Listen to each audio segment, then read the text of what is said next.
ఇస్సాకు తన కుమారుడైన ఏశావుతో ఇలా చెబుతూ ఉండగా రెబెకా వింటున్నది. వేటాడి మాంసం తేవడానికి ఏశావు అడవికి వెళ్ళాడు. ఇస్సాకు చెబుతున్నదంతా రెబెకా విన్నది. యాకోబు తనకు ఎంతో గారాబాల పట్టి తను ఒక వ్యూహం పన్నుతున్నది. ఇలాంటి దూరాలోచనలు కావు.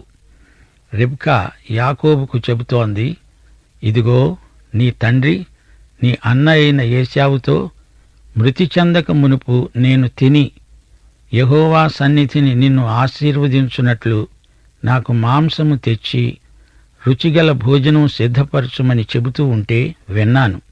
నా కుమారుడా, నా మాట విని నేను నీకు ఆజ్ఞాపించినట్లు చెయ్యి. నీవు మందకు వెళ్ళి 2 మంచి మేకపిల్లలను అక్కడి నుండి నా దగ్గరికి తీసుకురా. వాటితో నీ తండ్రికి ఇష్టమైన రుచిగల భోజ్యములను అతనికి చేస్తాను. నీ తండ్రి మృతి చెందక మునుపు అతడు వాటిని తిని నిన్ను ఆశీర్వదించేటట్లు నీవు వాటిని నీ తండ్రి వద్దకు తీసుకువెళ్ళాలి.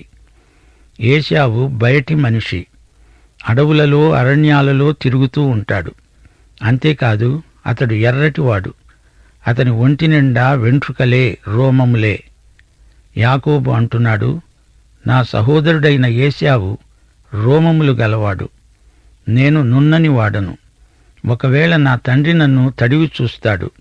అప్పుడు నేను అతని దృష్టికి వంచకుడనుగా తోచిన ఎడల నా మీదికి వచ్చేది శాపమే కాని ఆశీర్వాదం కాదు.